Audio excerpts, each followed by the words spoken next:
Hallo und herzlich willkommen zu einer neuen Folge aus dem Van. Heute bewegen wir die Frage, die auch mich lange bewegt hat die letzten Wochen. Wie hat mich die lange Abwesenheit verändert und wie gut komme ich denn eigentlich hier in Deutschland gerade zurecht? Viel Freude beim Hören. Ich nehme dich ein bisschen mit auf meine Reise, auf meine Gedanken und auf meine Gefühle und freue mich, wenn es auch bei dir etwas anstößt. Ich habe gerade den dritten Anlauf, diese Podcast-Folge aufzunehmen. Die ersten 2 Versuche sind leider gescheitert, weil immer etwas dazwischen kretschte. Und nun habe ich es so gemacht, wie ich es immer mache, nämlich das bedeutet, mir jetzt erstmal einen Kaffee gemacht, meinen Platz nochmal richtig eingerichtet, statt wie vorher schnell zwischen Tür und Angel. Ich merke immer wieder, dass das überhaupt nicht funktionieren kann. Aus diesem Grund erstmal herzlich willkommen zu einer neuen Folge aus dem Van. Ich habe letzte Woche wieder eine Woche Pause gemacht, unangekündigt. Ich hoffe, ihr seht es mir nach. Viele, die schon regelmäßig hier zuhören, wissen ja, dass das ab und zu mal passieren kann, weil das Leben einfach dazwischen grätscht. Und dieser Podcast mir zwar sehr, sehr, sehr am Herzen liegt, wirklich, es ist ein absolut Lieblingsprojekt von mir, aber die Prioritäten dafür eben nicht an erster Stelle stehen. Und manchmal, ja, muss man sich eben auch um andere Dinge kümmern. Heute möchte ich total gerne mit euch über ein Thema reden, was mich jetzt schon eine ganze Weile bewegt. Nämlich, ich bin ja jetzt nun schon mehr als 2, 3 Wochen hier in Deutschland. Und es ist einfach so, dass ich vor Jahren mir das überhaupt nicht hätte vorstellen können, dass ich hier bin so lange. Vor allen Dingen jetzt ist der Herbst.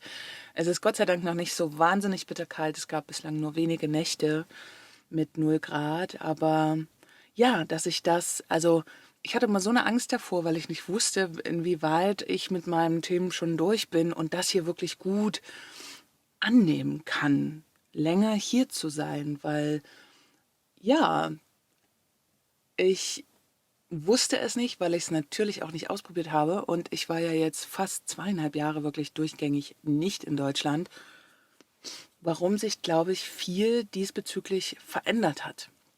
Also meine Sichtweise darauf, hier zu sein, nicht nur die Sichtweise, sondern auch das Gefühl, hier zu sein, hat sich verändert. Und das ist eigentlich das Spannendste, was ich in den letzten Wochen beobachten konnte. Deutschland ist eben da, wo ich aufgewachsen bin und hier ist einfach auch sehr, sehr viel passiert. Hier liegt eine Geschichte, hier bin ich groß geworden, hier ja, prägt sich meine Geschichte. Und auch wenn ich schon lange Zeit mit mir gut in Arbeit bin, ist es eben so, dass es doch viele Themen gibt, die einen, ja, nicht belasten, nicht mehr, aber eben auch ein bisschen schwer wiegen. Und darin dies Gründe, warum ich, ja, mich hier eben auch nicht mehr so wohl gefühlt habe und ja, die es mir durchaus manchmal sehr schwer gemacht haben. Und Abstand, viel Abstand dazu, vor allem nicht räumlicher Abstand, hilft eben sehr, auch sich diese Themen nochmal auf einer anderen Frequenz, auf einer anderen Ebene anzuschauen. Und da ich mir gewahr war, dass es eben diese ganzen Themen noch gibt und die habe ich auch für mich natürlich ein Stück weit bearbeitet, wusste ich allerdings nie, wie es wieder ist, eine längere Zeit hier zu sein. Was passiert? Was begegnet mir da? Was möchte sich mir zeigen? Und genau davor hatte ich immer, naja, Angst wäre echt übertrieben, aber so meine Bedenken, was glaube ich viele Menschen teilen, wenn sie auf dem Weg wieder nach Hause sind. Vor allen Dingen nach einer längeren Reise, nach einer längeren Abwesenheit, haben die meisten Menschen arge Bedenken, wie es wieder ist, zu Hause einzutauchen. In meinem Fall ist es jetzt ja eben so, dass es keine Rückkehr ist im klassischen Sinne. Das heißt, ich gebe mein Leben auf die Räder nicht auf, gehe davon aus, dass ich hoffentlich bald wieder los kann, wieder unterwegs sein kann. Bin jetzt aber in dem Moment gerade super zufrieden und super happy, hier zu sein. Und genau darüber würde ich gerne mit euch mal reden, weil mich das die ganze Zeit schon beschäftigt. Im positiven Sinne natürlich. Nicht natürlich, aber im positiven Sinne, weil ich das gerade so wahnsinnig spannend finde. Die letzten Male, als ich in Deutschland zu Besuch war, kam relativ schnell bei mir der Punkt, dass ich wieder los wollte, dass ich wieder gen Sonne möchte, ich das Meer so stark vermisst habe. Und diese Aspekte sind heute alle noch da, aber die haben nicht mehr so viel Kraft, so dass ich das Gefühl habe, oh, ich muss jetzt sofort wieder weg oder ich möchte ganz bald wieder los und dass dieses Thema mich gestresst hat. Und ich glaube, 2,5 Jahre Abwesenheit haben da ganz, ganz viel gemacht.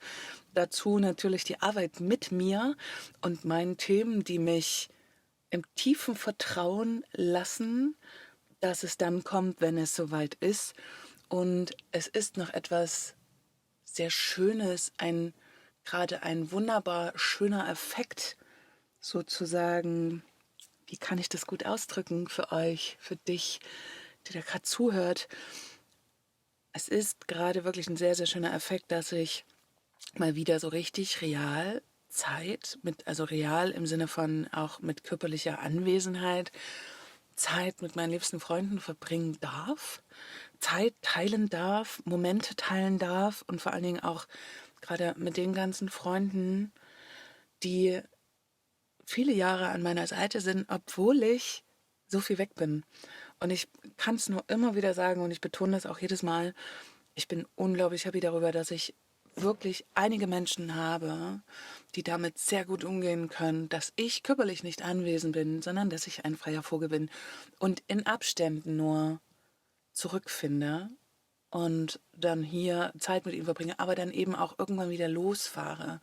Ich weiß, dass das die größte Challenge für viele Freundschaften ist, dass ich diese Form dann, diese tiefe innige Freundschaft wirklich halten kann, dass es nicht in eine, hey, ist mir egal, was du machst, du kannst dich melden oder nicht, Nummer rutscht, sondern genau, also dafür bin ich wahnsinnig dankbar. Und gerade so viel Zeit mit meinen Freunden zu teilen, so tief wieder einzutauchen mit denen, so viel, ja, in real mal wieder mit denen zu sprechen und einfach miteinander zu wachsen und miteinander sich voranzubringen und sich gut zu tun und das nicht nur übers Telefon via Sprachnachricht oder Videocall ist auch da nicht so mein Mittel, aber genau, das tut einfach so gut, mal gerade nicht nur in meiner eigenen Welt zu schwimmen. Und ich habe es ja letztes Jahr schon gemerkt, dass es wahnsinnig anklopft, dass es eine wunderschöne Zeit war, so viel alleine unterwegs zu sein. Aber ich immer mehr merke, dass ich wieder Lust habe, mehr mit Menschen zu sein. Was nicht, verwechsle das jetzt bitte nicht, mit ich möchte wieder zurückziehen zu tun hat. Das gar nicht. Sondern es gibt so viele Zwischennuancen. Ich war halt wirklich 2,5 Jahre komplett nicht da.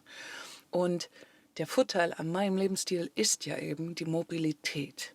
Ich bin jetzt nicht der wahnsinnige Traveler mehr, also ich muss jetzt nicht 1.000 schöne Orte sehen und Kilometer schrubben. Ich bin schon ein sehr Slow Traveler und mein Leben läuft ja prinzipiell auch sehr langsam ab, aber ich bin eben mobiler als sehr viele andere Menschen und vor allen Dingen als meine Freunde, weil die meisten meiner Freunde haben ein festes Arbeitsverhältnis, haben Familie, haben Haus, haben dies, das. Da ist eben nicht so viel Flexibilität da. Und der Vorteil ist, dass ich ja diese habe und dann auch in Zukunft wieder mir einfach richtig gut vorstellen könnte, öfters mal für einen gewissen Zeitraum wieder zurückzukehren, für schöne Anlässe, für Wachstum, für alles Mögliche. Das Alleinereisen ist etwas unglaublich Schönes. Ich kann nicht sagen, dass die Zeit damit vorüber ist. Ist sie nicht. Es bricht nur eben eine neue Zeit an für mich, wo ich merke, dass ich es unglaublich schön finde, auch hier zum Beispiel Angebote wahrzunehmen, wie so Ecstatic Dance. Und ich weiß, das gibt es weltweit, das gibt es auch in Spanien. Aber sich da in einem sicheren Raum zu fühlen, im Idealfall noch mit jemandem, den man sehr gut kennt, nämlich mein lieber Frank, veranstaltet hier in Leipzig diese Tänze mitunter. Und ja, das ist einfach etwas ganz Besonderes für mich und etwas so Nährendes, mit diesen Menschen, die ich schon so lange kenne, verbunden zu sein, wirklich verbunden zu sein, oder mit Stefanie, mit der ich ab und zu, weil ich weiß, du hörst den Podcast auch. Ich genieße so sehr das Mittagessen mit dir, weil das einfach so eine schöne Zeit ist. Und ich weiß, dass es drumherum immer relativ schwierig ist, sich für so etwas Zeit rauszunehmen. Deswegen finde ich das so toll, unsere Verabredung zum Mittag. Und ich freue mich auch, dass du das so genießt. Und wie schön kann das bitte sein? Und die Qualität ist mit solchen Menschen eine andere. Ich würde nicht mal, doch sie ist auch tatsächlich eine bessere als Menschen, die man mal eben kurz auf Reisen trifft. Das hat auch seine Qualität, mit denen man dann was essen geht und über die Leichtigkeit spricht und ja, über die Leichtigkeit und das Sein und wo man noch überall hin möchte. Aber irgendwann, also Leichtigkeit ist gut. Ich bin definitiv auch ein Mensch, der Leichtigkeit wählt, also der Leichtigkeit immer bevorzugen würde und versucht auch mehr Leichtigkeit in sein Leben zu bringen. Aber auf Dauer fehlt bei zu viel Leichtigkeit, da ist man zu luftig unterwegs, ja, da fehlt manchmal ein bisschen die Erdung. Und die Erdung schaffe ich mit diesem Umfeld hier ganz wunderbar, weil wir schon so einen langen Weg miteinander gegangen sind. Ja, und ich glaube, jeder kann das vielleicht nachvollziehen, vielleicht auch du, wie schön das sein kann oder wie schön es ist, einfach wirklich, ja, miteinander zu sein und dass ich wirklich auch endlich mal wieder richtig unterstützen kann, irgendwo mit anpacken kann, da sein kann, den Leuten auch so ein bisschen Zeit verschaffen kann. Das macht mich gerade so glücklich, dass ich in meiner Situation total zufrieden bin. Es gibt natürlich ein paar Punkte, die ich auch schon in den letzten Folgen mal angesprochen habe. Klar, die sind da, die sind real. Aber es ist nicht so, dass mich das übermannt. Und warum ich jetzt genau heute davon berichte, ist einfach, dass sich das total verändert hat. Und das Thema Rückkehr, also in Anführungsstrichen, weil viele verbinden eben damit immer dieses, man kommt zurück, man zieht wieder in ein Steinhaus. Wie oft ich das jetzt auch einfach gefragt wurde, hey, wie lange bist du in Leipzig? Und wenn ich dann sage, hey, ich weiß es noch nicht, ziehst du wieder zurück? Kannst du dir wieder vorstellen, in ein richtiges Haus zu ziehen und so? Und ich denke mir dann immer so, warum denn immer so absolut? Diese Flexibilität, die ich habe, diese Freiheit, ich könnte jetzt auch ein halbes Jahr hier bleiben, wenn ich möchte. Ich dürfte es rein rechtlich nicht, beziehungsweise müsste ich mich dann anmelden. Aber ich habe doch jede Freiheit. Ich kann hier bleiben, 2, 3, 5 Monate. Ich glaube, bis zu 186, 83 Tage wäre kein Problem. Genau, allerdings dann mit Krankenkasse und Co. würde es ein Problem geben, aber das nur als Seitnotiz. Ich genieße das gerade so und ich bin im tiefen Vertrauen, dass der Punkt kommt, dass ich weiß, okay, jetzt ist es dran, loszufahren, loszukommen. Aber ich habe auch natürlich das Gefühl, endlich diese Themen, die ja durchaus immer noch so ein bisschen da sind, anzugehen, angehen zu wollen, mir endlich jetzt die nötige Kraft und Raum zu geben, damit umzugehen. Was meine ich damit? Gerade diese ganzen alten Themen, die wirklich tief reingehen, die einen ins Struggeln bringen, ist ja nicht immer dran. Also nicht immer muss man ja eben alles bearbeiten. Und ich habe mich wohlweislich lange dafür entschieden, das nicht anzugehen.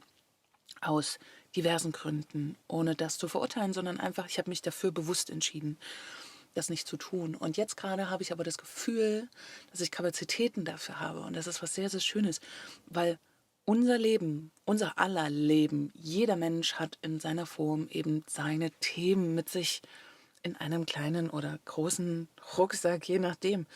Und wir dürfen uns eben entscheiden, wann wir uns darum kümmern. Und gerade ist es so das Gefühl, es beginnt etwas Neues für mich, so gefühlt ein neuer Lebensabschnitt, wo es einfach auch bedingt, dass ich mich um Dinge kümmere, um meine Themen kümmere, um sie noch tiefer zu ergründen, um noch tiefer da einzusteigen, um mich noch mehr in meiner Dynamik zu verstehen.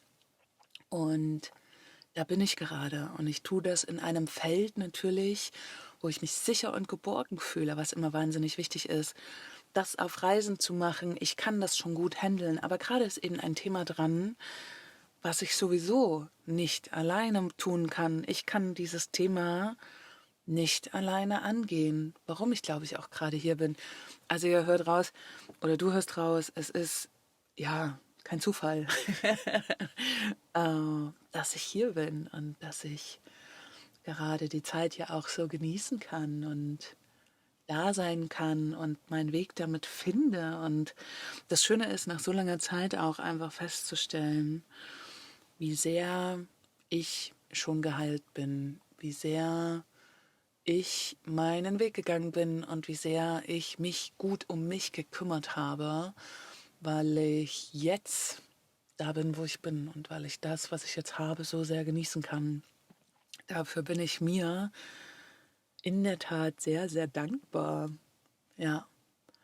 Und auch, ja, selbst wenn die Umstände manchmal gerade gar nicht so schön sind, ich aber trotzdem es schaffe, in allem etwas Schönes zu finden. Ich laufe hier gerade durch die Herbstlandschaft und sehe diese abgefahrenen Farben von den Bäumen, von den Blättern, wie langsam alles sich so dem Ende neigt. Also es wird quasi, ja, Ende des Jahres, ein großer Switch steht an. Weihnachten, Silvester ist eine Zeit, und wer mir schon länger folgt, wo ich eigentlich, das ist eine schwere Zeit für mich gewesen. Viele Jahre lang kam da viel hoch. Und ich habe aber mittlerweile das Gefühl, dass ich selbst das für mich gerne angehen möchte, schauen möchte, wie geht es mir damit, was kann ich tun darin, dass es mir in Zukunft da einfach besser geht und dass ich mich gut dadurch begleiten kann, was nicht heißt, dass ich einfach möchte, dass ich monatelang Happiness in mir trage, sondern dass ich mich auch, wenn es schwer wird, gut halten kann da drin und was ich für mich tun kann und was ich brauche, überhaupt auch diesen Punkt zu kriegen, rauszubekommen, was ich wirklich brauche, ist so unglaublich wichtig, weil man dann darüber herausbekommt, was man nicht braucht. Dann muss man natürlich noch die Grenze ziehen und sagen, hey, stopp, bis hierhin nicht weiter. Aber das ist eben der Lernprozess. Das ist das, was jetzt gerade so intensiv tatsächlich passiert. Und ich bin sehr froh darüber zu verstehen, dass doch sehr viel mehr möglich ist für mich, als ich mir noch vor kurzem vorstellen konnte. Gerade geprägt auch durch meine Hochsensibilität ist es eben auch so, dass ich oft solche Momente natürlich schnell überfordernd finde. Aber auch da ist mein Learning jetzt hier durch das Ankommen, durch das hier wieder eintauchen, durch das ich stelle mich Situationen, erkenne ich natürlich, dass ich unglaublich viel gemacht habe. Wenn man lange an einem Ort bleibt und lange sozusagen in seiner Bubble sich bewegt, versteht man den eigenen Prozess gar nicht oder kann ihn nicht ganz, also ich kann ihn nicht jemand, sondern ich kann ihn dann gar nicht in der Gänze greifen, was ich schon alles geleistet habe. Wenn man quasi dann in die wirkliche Praxis geht, um es mal so zu nennen, merkt man natürlich, was man schon geschafft hat und wie man doch das gut handeln kann und wie viel man sich gut getan hat. Genau, und das wollte ich einfach mal mit dir teilen, weil ich das gerade so einen wichtigen Punkt finde bei mir, der mir schon ein paar Wochen jetzt super bewusst ist, dass ich es schaffe, in jedem Moment für mich, nicht in jedem, aber in den überwiegenden Momenten für mich gut zu sein, das Gute zu sehen, nicht in das Thema Depression wieder abzurutschen, was ja oft im Winter für mich ein großes Thema war, dass ich bei dollen Regen, ich merke die Schwere immer noch in mir, wenn hier ein paar Tage Regen ist und dann kalt und man kommt nicht so richtig los. Aber das ist okay. Also für mich ist das mittlerweile okay. Ich weiß das und dieses Okay-Sein damit bringt ganz, ganz viel Leichtigkeit und schafft mir den Raum, mich mit Dingen auseinanderzusetzen. Auch nochmal natürlich mit ein paar Menschen. Und auch wenn ich einen ganz tollen Freundeskreis habe, gibt es da eben auch so feine Sachen, wo es vielleicht nochmal Unstimmigkeiten gab oder wo es noch so offene Themen sind, die man gerne wegschweigt. Auch ich war lange Zeit da sehr, sehr faul, die sich gedacht hat, hey, kann das nicht ansprechen, warum, ist doch geklärt. Dann ist es aber noch nicht, weil es im Feld ist. Und ich traue mir jetzt eher zu sagen, okay, ich gehe da rein. Ich kläre das mit den Menschen, zumindest so, dass ich meine Anteile, meine Schuld darin an mich zurücknehme, nicht mehr so viel aufs Außen übertrage, weil das ist ja oft der einfachste Weg zu sagen, die anderen sind dran schuld, nicht ich. Und es gab durchaus Situationen früher, wo ich sicherlich auch nicht immer richtig reagiert habe. Und die für mich nochmal aufzulösen, da schaue ich natürlich genau hin, was es in dem Moment braucht. Braucht es wirklich dieses Aussprechen mit der Person oder kann ich für mich noch etwas tun, um das zu klären? Genau, das sind so gerade diese Dinge, die ich tue und das ist was sehr, sehr Schönes. Des Weiteren kümmere ich mich natürlich auch um meine finanzielle Situation. Ich freue mich wahnsinnig immer noch auf diese Ausbildung, was ich in der letzten Folge schon angeteast habe. Und wenn wir einmal schon dabei sind, es wird jetzt in Zukunft so sein, dass ich mir vornehme, nur noch alle 2 Wochen eine Folge zu veröffentlichen. Und das hat einen guten Grund. Ich war das ganze Jahr relativ still, was mich betrifft im Internet. Also ich habe nicht mehr viel veröffentlicht, auf Instagram nicht, auf anderen Plattformen nicht. Ich wollte es einfach nicht, mich zu zeigen, aufgrund von diversen Sachen, sicherlich auch irgendwie wegen den großen Batzen der Van Love Girls. Da musste erstmal Ruhe reinkommen nach der Schließung. Und ich bin jetzt wieder da und ich habe jetzt das Gefühl, dass ich das total gerne wieder angehen möchte. Dass ich wieder mich und meine Geschichte ein wenig mehr, ja, zeigen möchte. Und ich habe auch total Lust, weil das habe ich das ganze Jahr trotzdem gemacht, mich mit Videoschnitt auseinandergesetzt, mit Editoring und so weiter. Ich möchte es total gerne wieder anwenden und habe Lust eben auch wieder ein wenig mehr YouTube zu machen. Und ich weiß, dass YouTube Regelmäßigkeit mag, weswegen jetzt quasi im Rhythmus von einer Woche gibt es einen YouTube-Film über ein Thema und die Themen arbeite ich gerade noch aus. Und eine Woche gibt es eben eine Podcast-Folge, sodass ich in Abständen von 2 Wochen Podcast produziere und alle 2 Wochen sozusagen einen Videofilm. Und da habe ich gerade total Lust drauf und da sage ich an der Stelle nochmal Danke an Jana, mit der ich mich getroffen habe und die das so ein bisschen Klarheit reingebracht hat. Das war sehr, sehr schön. Genau, und somit ist das jetzt auch raus. Also für jeden, der meinen Podcast gerne hört, du, ey, ich mache auf jeden Fall weiter. Ich liebe dieses Projekt. Aber die Intervalle werden jetzt ein wenig entzerrt, weil ich auch merke, dass ich nicht jede Woche wirklich guten, intensiven Content liefern kann, wird sich das jetzt so ein bisschen genau aufteilen. Weil YouTube hat natürlich für mich auch die Chance inne, damit eben auch Geld zu verdienen. Das darf man nicht ganz außen vor lassen, gerade wenn es darum geht, online irgendwann weiter, wenn ich unterwegs bin, eine gute Einnahmequelle zu haben, gebe ich die Hoffnung nicht auf, dass ich es doch endlich mal schaffen werde, in Regelmäßigkeit langfristig zum Beispiel da Videos hochzuladen. Der Winter ist immer eine gute Zeit dafür, weil Menschen natürlich jetzt in der Zeit viel zu Hause sind, sich das anschauen können. Ich habe einfach total, ich merke in mir den Impuls, dass ich wirklich wieder Lust darauf habe, mich damit auseinanderzusetzen, mich hinzusetzen, schöne Musik rauszusuchen, schöne Bilder, bewegte Bilder aneinander zu reihen, ein wenig einzusprechen und. Ich habe da Lust drauf und deswegen, genau, für jeden, der über YouTube schaut, wird sich nichts ändern. Es kommt jede Woche ein Video raus. Das eine ist Podcast, das andere ist ein richtiges Video.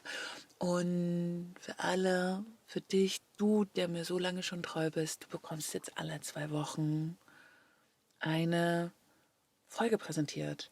Und da sich letzte Woche quasi wirklich niemand darauf gemeldet hat, wie es ist, mich jetzt im Video zu sehen, darf ich diese Idee auch gut und mit gutem Gewissen einfach beiseite packen, dass ich das nicht verfolgen werde, weil ich einfach auch gemerkt habe, wenn ich gleichzeitig eine Kamera aufstelle beim Podcast, kann ich so nicht sprechen, wie ich es zum Beispiel jetzt tue, weil ich dann doch immer mal wieder schaue in die Kamera oder mir zumindest Gedanken darüber mache, wie wirklich gerade. Und der Podcast hat gerade so viel Natürlichkeit drin, weil ich ganz frei sprechen kann, ohne mich ja verbiegen zu müssen. Ich sitze hier, also es klingt verbiegen ist, glaube ich, falsch. Ich verbiege mich nicht, aber es ist etwas anderes. Ich muss das, glaube ich, nicht in Gänze erklären. Es ist einfach etwas anderes und ich würde Podcast gerne weiterhin einfach als reines Audio lassen, weil ich da auch meine Spontanität leben kann, es schnell irgendwo aufzuzeichnen und muss mir dafür nicht die Zeit nehmen oder mir einen Zeitraum schaffen, etwas aufbauen. Das nimmt ganz, ganz viel Zauber weg von diesem Format, finde ich. Ja, wenn dir solche Themen wie heute gefallen, wenn du Lust hast, mehr über solche Sachen zu erfahren, lass mich das total gerne wissen. Du findest in der Beschreibung unten, überall, egal auf welcher Plattform du bist, meine E-Mail-Adresse, wo du jederzeit etwas hinschicken kannst. Feedback, Glückwünsche, etwas, was dir gefällt, natürlich auch, was dir nicht gefällt, aber mit dem nötigen Respekt bitte. Das würde mich total freuen und ich freue mich übrigens immer darüber, egal auch über Instagram oder so, von euch Nachrichten zu sehen, weil ich dann die quasi etwas mit dem Podcast zu tun haben, weil ich dann einfach real sehe, dass es Menschen gibt, die das hören und dann sehe ich auch, wer es hört und das macht mich ziemlich glücklich. Und wie immer, auch an der Stelle der Hinweis, ich würde mich wahnsinnig freuen, wenn du es noch nicht getan hast, diesen Podcast zu bewerten. Dies geht mittlerweile über Spotify, ganz simpel. Es gibt oben Sternchen, da klickst du einfach an, wie gut dir das gefällt und natürlich auch die Möglichkeit, weil ich weiß, darüber hören sehr, sehr viele über Apple Podcast. Wenn du Lust hast, mal eine Bewertung zu schreiben, würde mir das einfach auch zeigen, wer da zuhört und was dir gefällt und ja, wie das Ganze weitergehen darf. Genau, du feiner Mensch. Ich hoffe sehr, dir geht es gut. Ich wünsche dir alles Liebe und Gute dieser Welt. Und je nachdem, wann du das hörst, entweder jetzt Sonntag oder Montag früh oder wann auch immer, komm gut in die neue Woche.